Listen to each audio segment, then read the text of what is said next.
Jonas, du. Ich musste ganz kurz was erledigen, dachte ich. Ja, ich habe mir so gemacht. Ich bin da. Wir können anfangen. Ja, okay. Set? Okay, dann gehen wir los.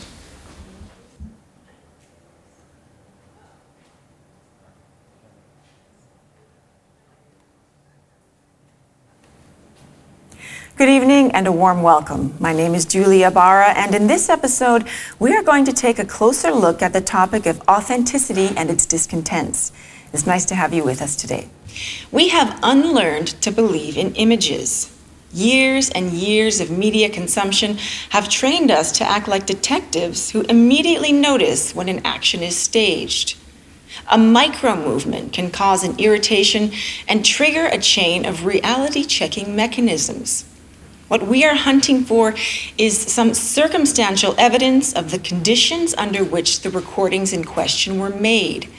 Was the camera present as if by chance, or was someone directed to act in front of it? Has this person been influenced or even been on the payroll? In Germany, there are institutions that are concerned with establishing criteria according to which the claim to represent reality can be evaluated. But even those ironclad statutes do not guarantee that we will get what we expect. In the end, it always depends on the attitude of authors and editors. Even if they don't have the slightest intention of manipulation, we are still at the mercy of their decisions. What they show or leave out inevitably shapes the result, at least as much as the source material. But who are these authors? In most cases, they are outsiders interested in a group of people to which they do not belong. Sometimes they also give a voice to certain individuals who do not have the same level of access to the general public. Most importantly, however, they provide insight into the world of others, to those who, like the authors, do not identify with any particular group. And if we take a closer look at the situation, we can observe that the enthusiasm for unstaged reality is actually strong among a certain social class. For this reason, it may be hardly a surprise to us how much broadcasting space is offered for the voyeuristic needs of a bourgeois middle class.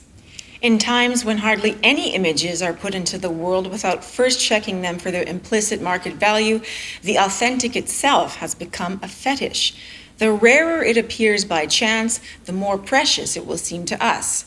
Those, however, who cultivate a particularly free and experimental approach to reality and fiction are perhaps the most susceptible to it. As you can probably guess, I'm talking about artists who use building blocks of reality as their material to create new meaning. They are chasing after authentic sources in hope of receiving a stimulus to vitalize their works. However, the fact that the real core of such speculative fiction is being advertised again and again shows that authenticity has become a commodity itself. Let's change the topic slightly and take a closer look at a concrete example of how the marketing of authenticity comes into play in today's society. Recently, one may have observed the emergence of new platforms whose service is to establish an interaction between different individuals. There is only one condition that distinguishes them from ordinary communication platforms. While on one side there is a user who receives the service, on the other side there is a person who performs this communication as a paid professional activity. While some claim that this is a farce and that people are being hoodwinked here, others see it as an indication that the blending of fact and fiction is already a lived reality. Today, we are very pleased to have the opportunity to speak with a person who is currently employed for one of these platforms. Let's bring in Shanti Green, a young woman from New Zealand living in Germany. For the past 15 months, she has worked as a chat moderator for an online platform and communicated with people under various identities. She is joining us from her home and workplace in Berlin.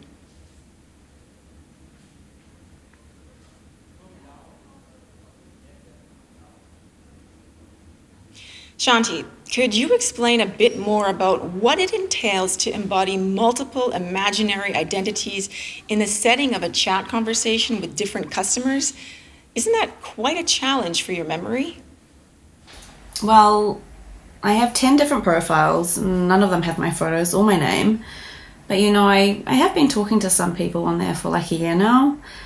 All my profiles have different personalities, and they all kind of talk differently, they write differently, and I think just like with anything, practice makes it very easy.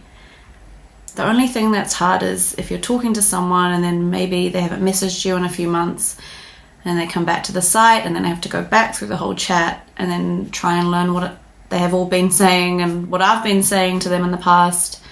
That's sometimes a bit tiresome, Shanti, for our viewers, it might still be a bit difficult to understand under what kind of circumstances those different identities are brought to life. So let me ask you precisely. Do you create the profiles on your own, or is there any kind of a template that has been given to you? So there are 10 separate files that are given to me, It's more like they give me the profile and it has this name, and then there's about 5 or 6 photos that I just go with that. They don't give me anything more than the age and the name and the photos, and it's not like we have to adhere to anything that they want. It's more like I have chosen what they will do for work, their family situation, like if they have a dog or whatever, stuff like that. The only thing is that what changes is the location, because we have to chat according to the location of the customer we're talking to. But Shanti, isn't it extremely difficult to always imagine yourself being a different person in a different location, and to keep the storyline intact once it has been drafted? Well, the company is based in the US, so I do talk to people in the US, and I have to say that I'm also in the US, but yeah, sometimes that's a bit cumbersome, I would say. Other than that, I like it because the shifts are never too long. The longest is like 4 hours, sometimes they're 2 hours. The only thing is that we do have to work sometimes at night because of the time zone, so the busiest hours online are like nighttime for us, so that's when there's the most traffic. But I'm like, all of us who work for the company, we're all between different occupations, and it just suits everyone. The platform started in January 2020, so it was really just in time with the pandemic, and it has been like a safety blanket for a lot of us. Well, doesn't it seem a little strange to you that you are doing something as natural as establishing a personal relationship as an occupational activity? And aren't the people on the other side still expecting to meet you at some point? Well, I have been talking to some people for a year, and I guess they know we're never going to meet, or they don't want to meet as well. A lot of them just want to talk to someone, and they just want to have that sort of connection. A lot of them do live in quite remote areas, so for different reasons they have a hard time meeting people, meeting friends, meeting lovers. But to be honest, a lot of the time I feel, because I am hiding behind these photos, like a lot of the time I say stuff, and a lot of the time it is true, like they say, "How are you?" and I tell them the truth. And for example, if I have a bad day, I'm more like, meh. And I'll talk about my family or talk about work or whatever. Work is harder though, because I have different jobs for the different girls.